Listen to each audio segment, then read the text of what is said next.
Coming up, it's First Fridays on Focus, our monthly celebration of the local art scene. This stained glass artist honors the memory of his mentor with every piece he creates. Plus, it's alive! We take you to the Williams Art Center at Lafayette College in Easton for a massive and monstrous interpretation of Frankenstein. These stories and a look ahead at a season of 50 free concerts in South Bethlehem and a special event with the Allentown Band. This Arts edition of Focus starts right now. Focus showcases the people, places, and issues that matter to you.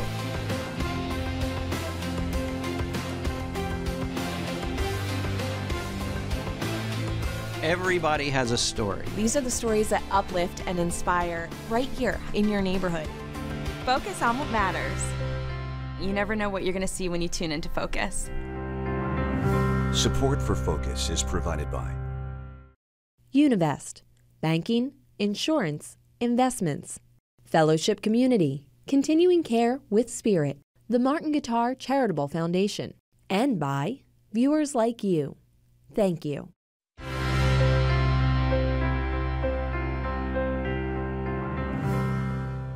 Thanks for joining us for First Fridays on Focus. I'm Laura McHugh. We take the first week of the month to carry on a Bethlehem tradition. On the first Friday of each month, the Banana Factory Arts Center in South Bethlehem opens its doors to everyone in the community. You can wander from studio to studio, meet resident artists, and view their artwork. You may even find the artists featured in our first story. Focus reporter Brittany Garzillo introduces us to one of the center's stars. Thanks, Laura. Octavio Pena learned the art of stained glass from the late philanthropist Marlene Linney Fowler. The two became part of the original collection of artists at the Banana Factory in 1998. Today, Pena continues the craft by honoring the legacy of a local woman who inspired many. Inside the Banana Factory in South Bethlehem, a portrait hangs of the late Lehigh Valley philanthropist Marlene Linney Fowler. Her dedication to arts was coupled with her dedication to people. Fowler, who died in February of 2013, is known for her dedication and generosity towards arts, education, and helping others throughout the Lehigh Valley. Linney as a person was extremely caring and extremely energetic, and also obviously artistic. In Studio 330, Octavio Pena, a full-time stained glass artist from Bethlehem, honors her legacy. Pena continues the stained glass business that he and Fowler established more than a decade ago, called Fowler and Pena Creations. It's like a puzzle. Really, it's a puzzle in glass.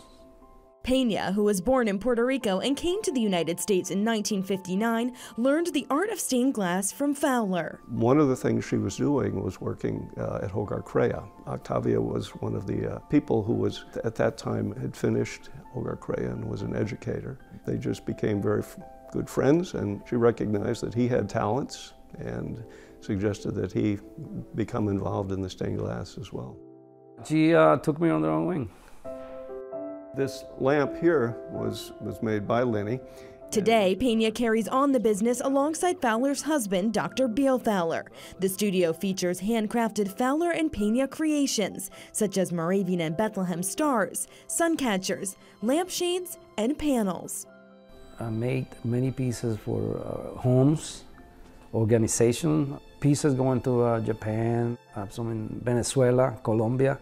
They're going all over the place, and make me feel good. I say, wow, my pieces are going far. The two also designed and created the stained glass window at the Da Vinci Science Center in Allentown and the stained glass transom at the entrance of the Banana Factory. That's an artistic piece. It has elements of all the different kinds of art that were going on at that time in this building. On this day, Pena demonstrates how to make a Moravian star, a process that he often teaches students in classes offered through the Banana Factory. You cut the pattern, and you figure out the size you're going to be making this Moravian star. He traces the pattern on the glass before cutting each delicate piece. After sanding down each of the 12 pieces, he attaches a copper foil. So you end up with 12 pieces like this. The glass is already made. The company makes the different greens, the yellows, all the colors are there, As he solders the pieces together, the iridescent star takes shape. So now, what I do is cover all the copper. After fine-tuning and cleaning the piece, the star is ready for display. There it is.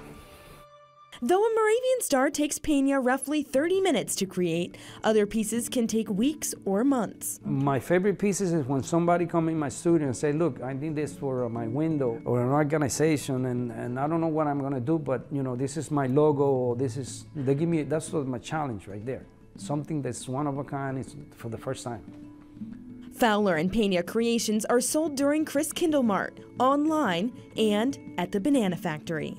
I think Lenny's legacy is clearly important, and her legacy is exemplified in many ways. It's exemplified with this whole facility as well, the whole Banana Factory. But I think it's important to realize that, that the specific piece of it that she was personally involved in is continuing through the work of her colleague and good friend Octavio. See some pictures up here that The two reminisce as they look at photos of Lenny Fowler, which are displayed on a studio wall.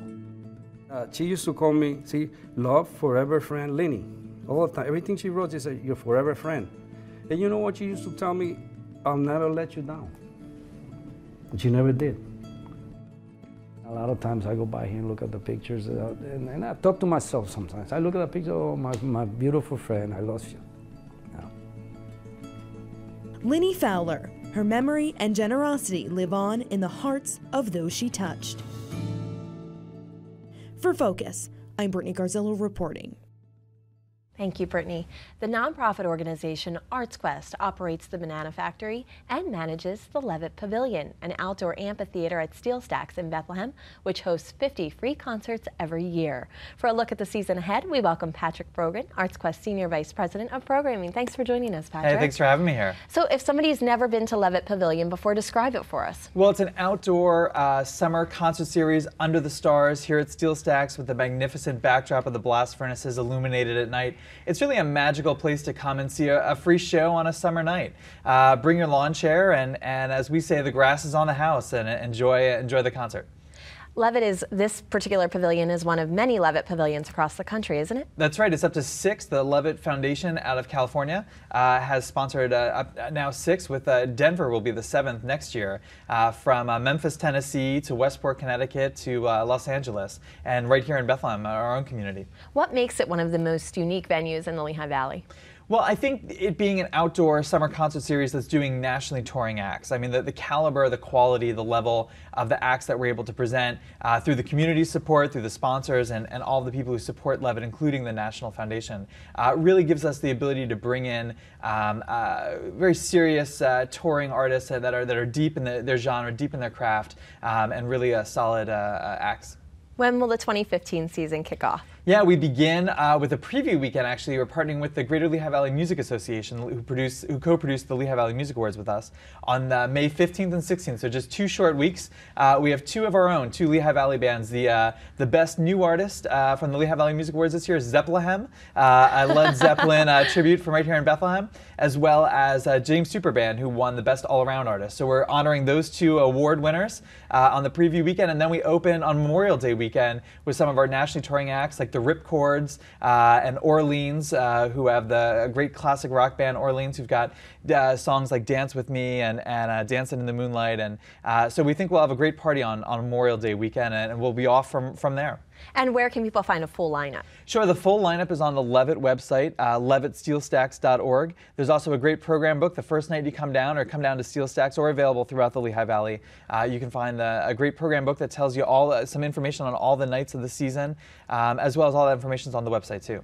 And it's 50 concerts every year. It is 50 concerts, varies all across the board in genres. There's some great blues artists. We have the Blues Music Award winner for Best New Artist, Selwyn Birchwood, will be be here on the season lineup this year, to one of our own, Craig Thatcher Band from right here in the Lehigh Valley, to Eric Bibb, who's a phenomenal blues guitarist out of Europe.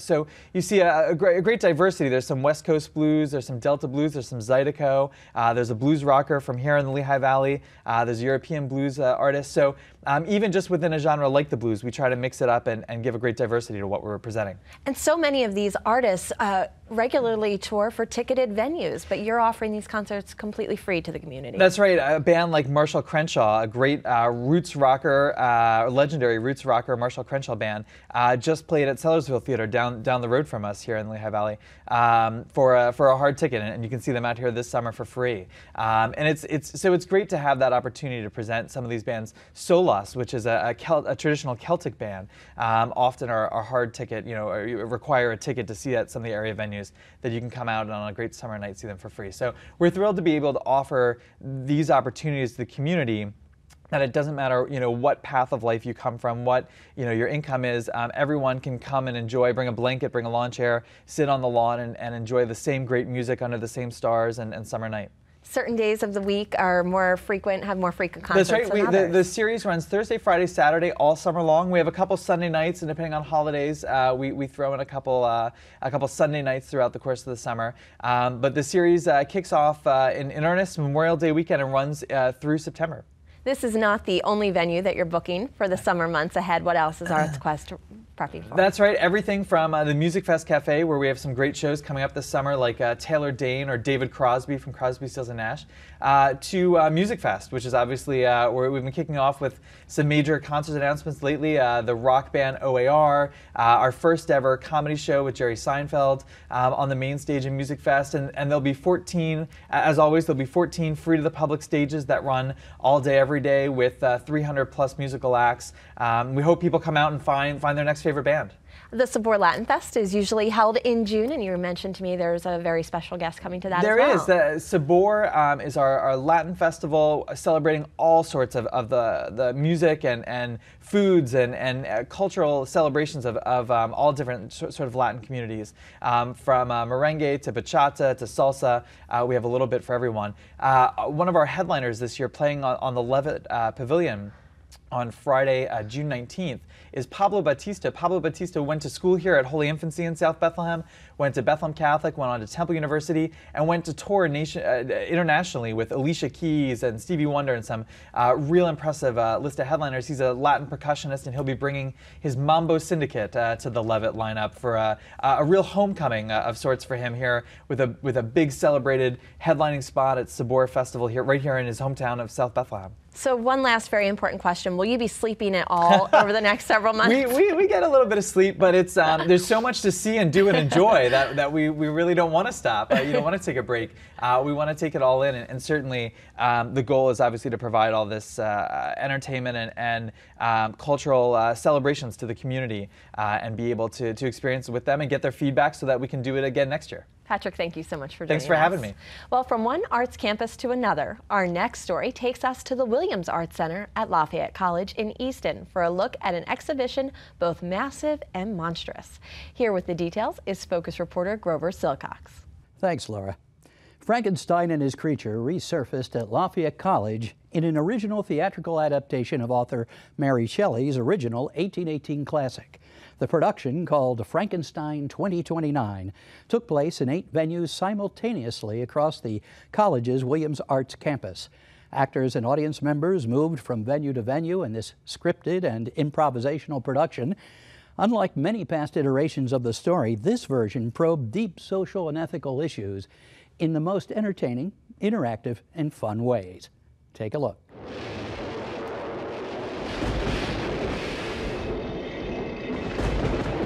It's alive! It's alive! It's alive! Victor Frankenstein, the tortured scientist who learned too late that it's hard to keep a good man down once he's out of the lab, came back to life in Lafayette College's recent production of Frankenstein 2029. Check out Frankenstein 2029 next week, and you might just become a cyborg. Based on the original Gothic tale by Mary Shelley in 1818, Frankenstein 2029 expands to the future, with traces of the past. I saw the eye of the creature open. It breathed hard and a convulsive motion agitated its limbs. Lafayette sophomore Gavin Knox plays the 19th century Dr. Victor Frankenstein. His limbs were in proportion, and I selected his features as beautiful. Beautiful. There's also a future Dr. Victor Frankenstein who has created a company called Victor Neurotech. Victor Frankenstein in the 21st century is 28 years old. He's going to produce brain products to enhance your memory, to give you greater strength, help you upload languages, and maybe even save your consciousness in a digital form. It takes place on 8 different sites, 8 different locations down here on the Williams Arts campus, so that the audience moves freely from one to another. The Williams Arts campus on North 3rd Street down the road from Lafayette's main campus serves as a gateway to downtown Easton. Its flagship center, the Williams Visual Arts Building, served as headquarters for Victor Neurotech. It also reserved space for author Mary Shelley's 19th century sitting parlor. We arrived at the building a week before opening night to find Dr. Suzanne Westfall directing Sony Matthew, a Lafayette sophomore who's portraying Mary Shelley, and Rob Root, a math professor at the college who's playing the ghost of Mary's father. You refused to have anything to do with me after I eloped with Shelley. I am haunted by the ghosts of my dead children, of my dead... While Sony and Rob rehearse, stagehands prepare the lab for the actors who are actually science professors at the college. You get the neuroscientists and the computer scientists and the biologists upstairs creating this Android 2029 creature. And a lot of the discussion they'll be having is about responsibility. And the moral issue of creating life in the lab, an issue which draws protesters who trumpet their objections. Who says death is a fact of life? I'm in charge of leading the protest of the Saving Group, Students Against Victor Neurotech. We're dealing with a great story of hubris, love, tragedy, and addressing questions of what are we as humans.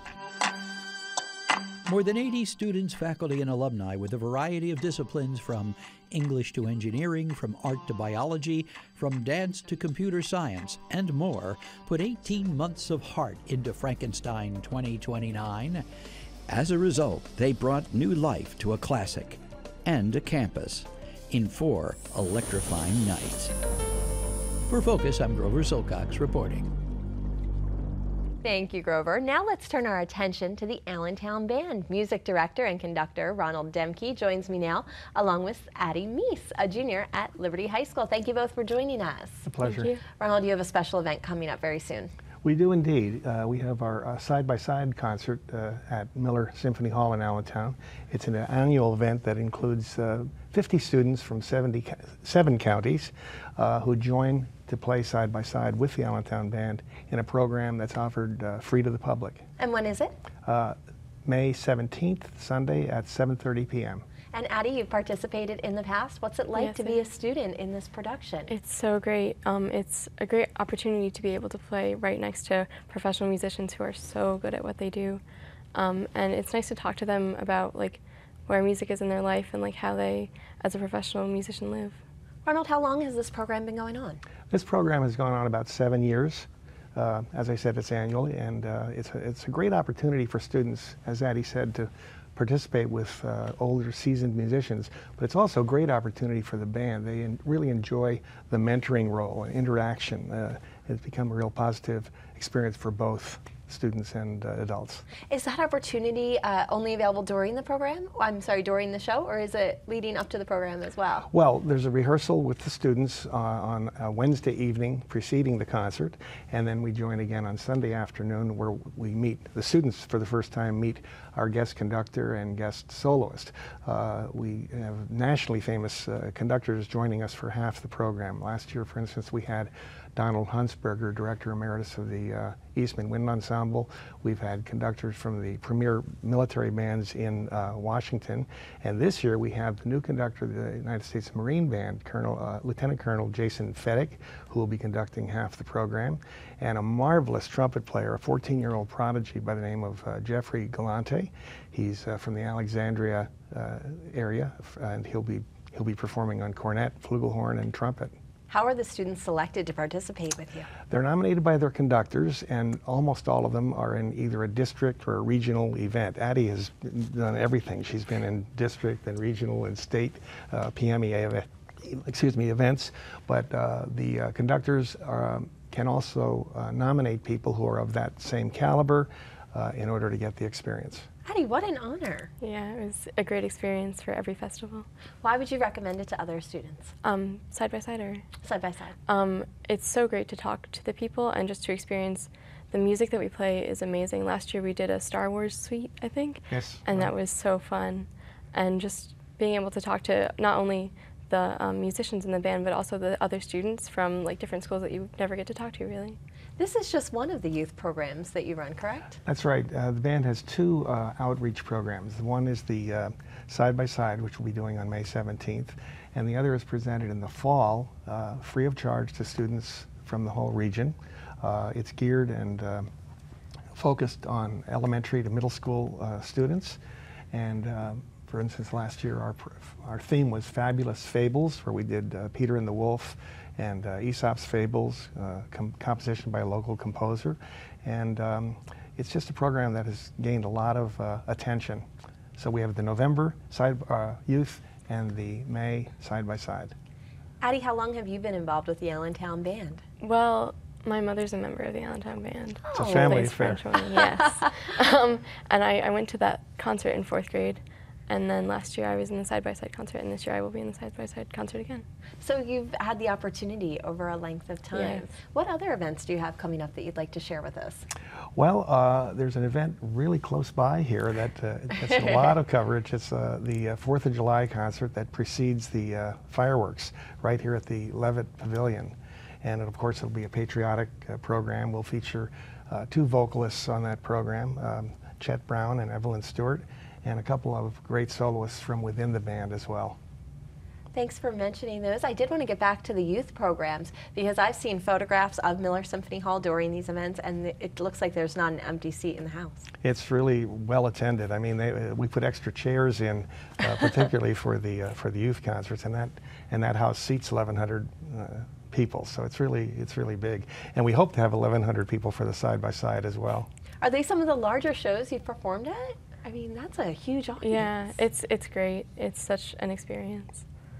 What's it like being up there on that stage and looking out at an audience like that and knowing that you have all these wonderful musicians right there with you? Yeah, it's amazing. You look out and you see like all your parents, but then also other people that are just there to see how like a great band with great student musicians in it. Great, thank you so much, both of you. Is there anything else you'd like to add or mention before we wrap up? Well, just to piggyback on the value of the program, it's really great that these students can play the kind of music that might not be available to them in their own setting, because it involves a level of performance and also a band that includes all the instruments, double reeds and whatever. So it's really it's good for all of us. And I did want to ask you about the history of the Allentown Band. It has a very rich history. 1828. It's been in existence since 1828. No original members left, but but a few of us have been in the band for quite a long time. Thank you so much, Ronald. Thank you so much, Addie. Well, do you know an artist we should feature on our next episode of First Fridays on Focus? Tell us on social media. Find us at PBS 39 on Facebook and YouTube, and at PBS 39 channel on Twitter. Of course, you may also find us on our website, WLVT.org/focus.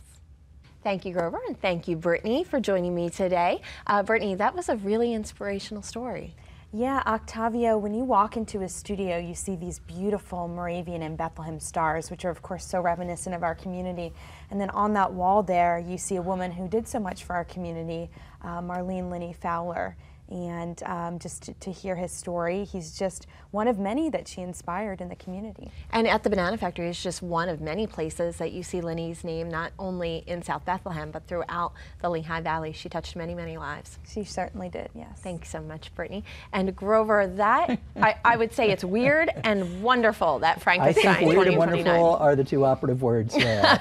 Super creative, you know, Susanna and Ed, very creative people working with students who are using their imagination. They helped write the presentation, the production, and just You know, not linear in any possible way. It just takes you off in different directions, bringing all these people from different disciplines in to be performers. So, yeah, really a great production, a great idea, and very novel. Well, thank you for both of these stories. What are you working on for next week?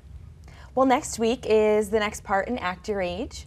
So I'll be featuring a 91-year-old who's still doing amazing things. He works out as much as he can, close to 7 days a week. So he's truly an inspiration. And he's a World War II veteran, so yes, there's a tie to your story. With a World War II veteran as well from the European Theater as we approach May 8th with the VE Day celebration with Victory in Europe. He was there throughout the European campaign, and we'll speak about his experiences. Thank you, Grover. Thank you, Brittany. Well, before we close tonight, we do want to mention our studio audience guests from Freedom High School in Bethlehem and from Northwestern Lehigh High School. We're grateful that they joined us today. Well, thank you for joining us. We'll see you next week. Until then, remember to focus on what matters.